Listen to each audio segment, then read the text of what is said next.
Halo,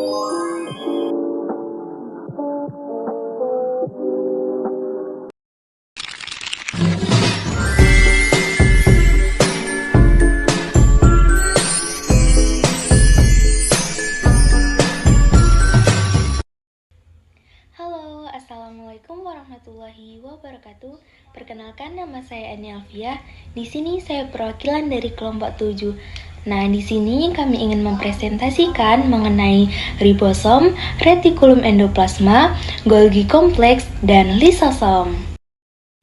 Nah, sebelum masuk ke materi, saya akan memperkenalkan anggota kelompok saya, yaitu Amelia Vanessa, Eni Alfiah, yaitu saya sendiri, Naila Hamidah Syahputri, dan Alifa Naziha Uldi. Sebelum masuk ke materi, kalian tahu nggak sih apa itu sistem endomembran?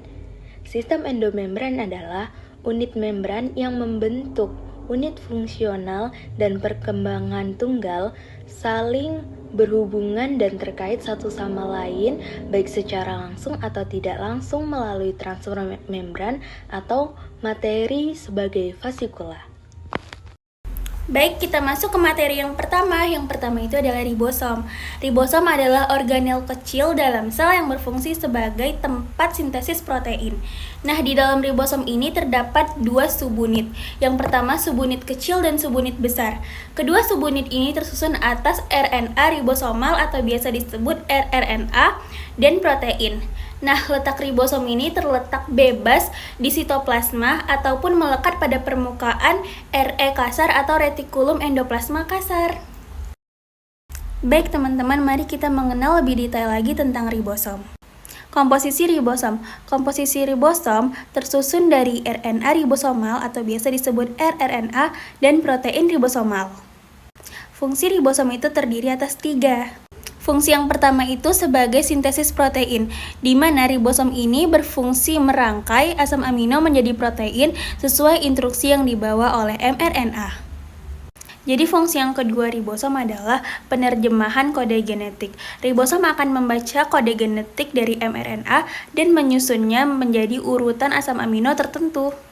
Fungsi yang ketiga itu sebagai distribusi. Ribosom yang menempel pada RE kasar akan menghasilkan protein untuk fungsi di luar sel ataupun membran. Sementara ribosom bebas di sitoplasma akan menghasilkan protein yang digunakan untuk di dalam sel. Lalu ada jenis ribosom. Jenis ribosom itu dibagi menjadi 2. Yang pertama itu ada jenis prokaryotik dan yang kedua itu ada eukaryotik. Nah, yang membedakan dari dua jenis itu, yang pertama kita bahas dulu tentang jenis yang prokaryotik. Prokaryotik ini terdiri atas 50 dan 30 subunit, lebih kecil dan terdapat pada bakteri dan archaea. Nah, sementara ribosom atau jenis eukaryotik itu terdiri atas 60 dan 40 subunit, lebih besar dan terdapat pada sel tumbuhan, hewan maupun fungi. Seperti yang saya bilang di awal tadi, kalau misalnya struktur ribosom itu terdiri atas 2. Yang pertama itu subunit kecil dan subunit besar. Nah, yang membedakan mereka berdua ini adalah fungsinya. Yang pertama itu ada fungsi dari subunit kecil. Kalau fungsi subunit kecil itu adalah membaca informasi dari mRNA, sedangkan fungsi subunit besar itu adalah memberikan tempat untuk asam amino dirangkai menjadi rantai polipeptida. Baik, materi yang kedua yaitu retikulum endoplasma. Retikulum endoplasma adalah organel berbentuk jaringan membran yang terlipat. Nah, biasanya ini berfungsi sebagai tempat sintesis, modifikasi, dan juga transportasi molekul di dalam sel. Lalu letaknya ini tersebar di seluruh sitoplasma dan seringkali terhubung dengan membran inti sel. Baik, kita masuk kepada jenis-jenis retikulum endoplasma. Yang pertama itu ada retikulum endoplasma kasar. Pada permukaannya ditempeli ribosom, lalu berperan dalam sintesis protein yang ditujukan untuk membran, organel, atau sekresi luar sel. Nah, kita masuk ke jenis yang kedua, yaitu retikulum endoplasma halus. Kalau yang tadi itu memiliki ribosom pada permukaannya, sedangkan yang halus ini tidak memiliki ribosom. Lalu yang tadi itu terlibat dalam sintesis protein, sedangkan untuk yang halus ini terlibat dalam sintesis lipid. Dan juga dia itu sebagai detoksifikasi zat berbahaya dan penyimpanan ion kalsium. Hai semuanya, saya Naila Hamidah Syaputri dengan NIM 24110026. Saya sebagai presentator kedua dari kelompok 7 yang akan melanjutkan materi sistem endomembran, yaitu struktur retikulum endoplasma. Yang pertama, jaringan membran berupa tubulus, vesikel, dan kantung atau sisterna yang berhubung satu sama lain. Lalu ada kaitan dengan nukleus. RE sering terhubung langsung dengan membran inti, memudahkan transfer materi. Lalu yang terakhir ada distribusi luas. Memenuhi sebagian besar sitoplasma, membentuk area permukaan besar untuk reaksi biokimia. Lalu ada peran retikulum endoplasma dalam sel, yaitu yang pertama ada pusat pengelolaan molekul. RE adalah tempat utama pemrosesan protein dan lipid. Lalu ada distribusi molekul, yaitu mengirimkan molekul yang sudah diproses ke aparatus Golgi dan organer lain. Lalu ada regulasi homeostasis, terlibat dalam pengaturan kadar kalsium dan detoksifikasi, menjaga keseimbangan internal sel. Yang ketiga ada Golgi kompleks. Golgi kompleks adalah organel yang berperan dalam memproses pengemasan dan distribusi molekul, terutama protein dan lipid. Letaknya berada di dekat retikulum endoplasma dan inti sel, umumnya ditemukan di sel eukariotik. Struktur kompleks Golgi, yang strukturnya terdiri dari sisterna, tumpukan kantung pipih bertumpuk yang disebut sisterna. Biasanya ada 4-6 lapisan. Lalu bagian-bagian utamanya ada cis Golgi, bagian yang menghadap RE menerima vesikel berisi protein dan lipid dari RE. Lalu ada medial Golgi, tempat modifikasi molekul. Yang terakhir adalah trans Golgi, bagian yang mengarah ke membran sel, mengemas dan mendistribusikan molekul yang sudah diproses.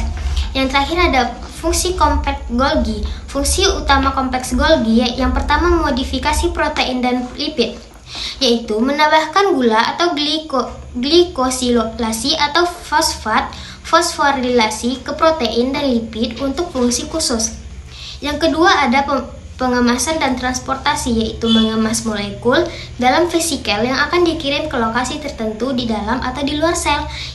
Lalu ada yang ketiga, pembentukan lisosom, membantu dalam membentuk lisosom yang mengandung enzim pencerna. Lalu yang terakhir ada sekresi seluler, yaitu melepaskan molekul seperti hormon atau enzim yang dibutuhkan untuk fungsi tubuh. Baik, kita masuk peran kompleks Golgi dalam sel. Yang pertama itu sebagai distribusi molekul esensial, memastikan protein dan lipid mencapai tujuan yang tepat. Yang kedua sebagai regulasi sekresi, mengatur perlepasan molekul yang dibutuhkan sel untuk berkomunikasi dan berfungsi. Yang ketiga, penting dalam sistem kekebalan, mengemas molekul yang berperan dalam respon imun. Signifikansi medis dari kompleks Golgi. Penyakit Golgi yaitu kelainan pada Golgi dapat menyebabkan penyakit genetik langka seperti sindrom Zellweger. Peran dalam sekresi hormon dan enzim. Memastikan hormon dan enzim disekresikan dengan benar, penting untuk tubuh. Definisi lisosom adalah organel sel berupa kantong kecil yang berisi enzim pencerna yang digunakan untuk mencerna dan mendaur ulang molekul yang tidak dibutuhkan di dalam sel.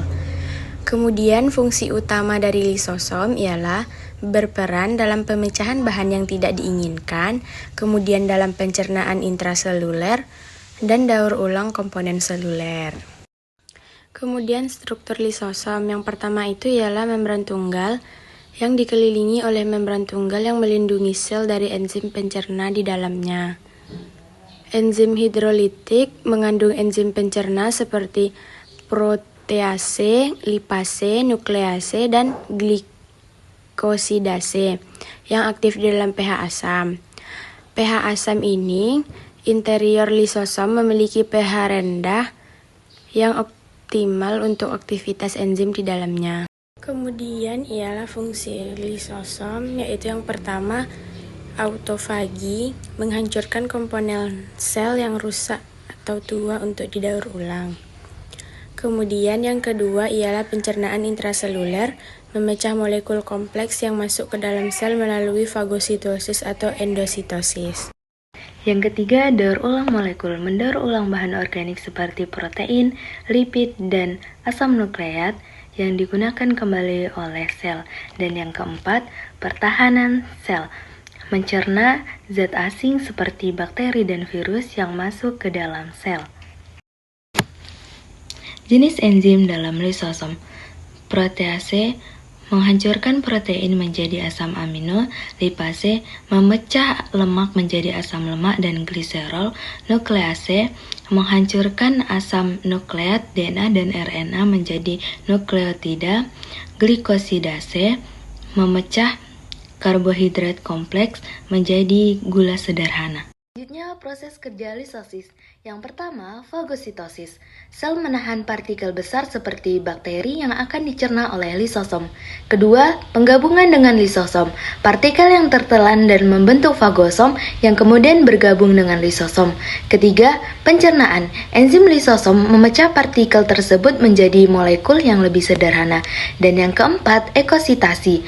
Limbah atau sisa hasil pencernaan dikeluarkan dari sel.